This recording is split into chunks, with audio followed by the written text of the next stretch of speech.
नमस्कार मंडळी, पहिलं तर ह्या व्हिडिओ सिरीजला आपण खूप प्रेम देत आहात, त्यासाठी खूप खूप धन्यवाद। आणि त्याच व्ह्यूज सोबत काही प्रश्नही तुम्ही पाठवतात। एक प्रश्न जो वारंवार विचारला जातोय तो म्हणजे सर 10वी नंतर डिप्लोमा करू की 11वी 12वी सायन्स? त्याचं उत्तर कुठेतरी ह्या व्हिडिओ मार्फत मी द्यायचा प्रयत्न करीन। माझं नाव मयूर बांगर, कोच, काउन्सिलर आणि कन्सल्टंट। मित्रांनो, 10वी नंतर टेक्निकलची वाट पकडताना तुम्ही जर डिप्लोमाचा निर्णय घेत असाल तर तुम्हाला निर्णय पहिला घ्यावा लागेल की तुम्ही कोणत्या क्षेत्रामध्ये डिप्लोमा करणार आहात।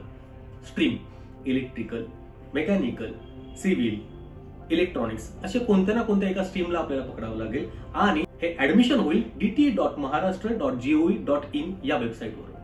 नाव मित्रांनो, हे 3 वर्षाचा कोर्स असेल। काही कॉलेजची नावं बँड्रा पॉलिटेक्निक, ठाणे पॉलिटेक्निक, व्हिजिट, विवेकानंद असे काही कॉलेजेस तुम्हाला पाहायला मिळतील। त्यात कोणत्या स्ट्रीम आहेत, त्यात किती कॅपॅसिटी आहे, त्यात कुठे कुठे कॉलेजेस आहेत आणि कशा प्रकारे हॉस्टेल फॅसिलिटी पण आहे का, तर ते तुम्हाला पाहायला मिळेल ह्या वेबसाईटवरती, जी मगाशी मी नमूद केली। डिप्लोमा कोर्समध्ये विद्यार्थ्यांना टेक्निकल सब्जेक्टवरती चांगलं तयार केलं जातं। प्रॅक्टिकल नॉलेज त्यांना भरपूर मिळतं। 3 वर्षाचा कोर्स जेव्हा हा कंप्लीट होतो त्यावेळी तुम्ही जे काही परीक्षा दिल्या त्याच्यामध्ये चांगला स्कोर करणं गरजेचं आहे, कारण पुढे तुमची 3 वर्षानंतरची वाटचाल काय असणार आहे यासाठी ते फार महत्वाचं असेल।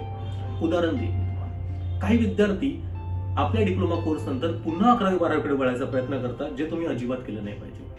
दुसरं, काही विद्यार्थी आपल्या डिप्लोमा कोर्स नंतर जॉब बघायला सुरुवात करतात। त्यांना जॉबही मिळतो, परंतु नंतर पुन्हा जाऊन ग्रोथ आणि वेगवेगळ्या गोष्टींसाठी असं वाटतं की अरे आपण डिग्री का नाही केली। मग जे उरलेले विद्यार्थी आहेत डिप्लोमा झाल्यानंतरचे, ते डिग्री ऍडमिशनचा प्रवेश बघतात। डिग्री ऍडमिशन मध्ये तुम्हाला प्रवेश मिळतो, तोही सांगितलेल्याच वेबसाईटवरून, कारण डिग्री तिथूनच एलिजिबल असते।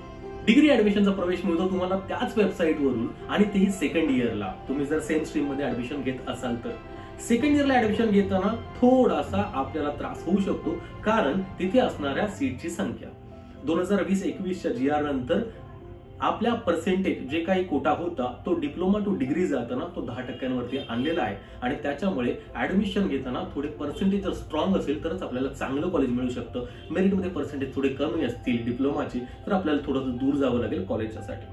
इथेच कुठेतरी थोडासा एक वरचढपणा ठरतो तो 11वी 12वीतून। 11वी 12वी सायन्स याच्यानंतर केलेली सीईटी एक्झामिनेशन, MST CET, आणि त्यानंतर मिळवलेला प्रवेश तो पहिल्या वर्षात। बघा ना, डिप्लोमाची 3 वर्ष आणि त्यानंतर डिग्रीचं 2रं, 3रं, 4थं म्हणजे टोटल 6 वर्ष आपण डिप्लोमा प्लस डिग्री करतोय। तेच सायन्स मध्ये 11वी 12वी सायन्स आणि त्यानंतर इंजिनिअरिंग म्हणजे डिग्रीची असणारी BE-BTech पहिलं, 2रं, 3रं, 4थं म्हणजे टोटल 2 + 4 अशी 6 वर्ष, म्हणजे वर्षांचा तेवढा फरक येत नाही तुम्हाला। परंतु ऍडमिशन प्रोसेस मध्ये जे सेकंड इयरला ऍडमिशन मिळवणं आहे तेच थोडंसं CET मार्फत थोडं जरी सोपं असेल, पण 11वी 12वी सायन्सचा अभ्यास हा मनापासून पहिल्या दिवसापासून तुम्हाला करावा लागेल।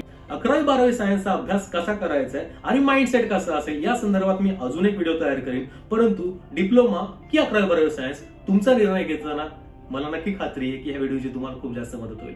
थँक्यू।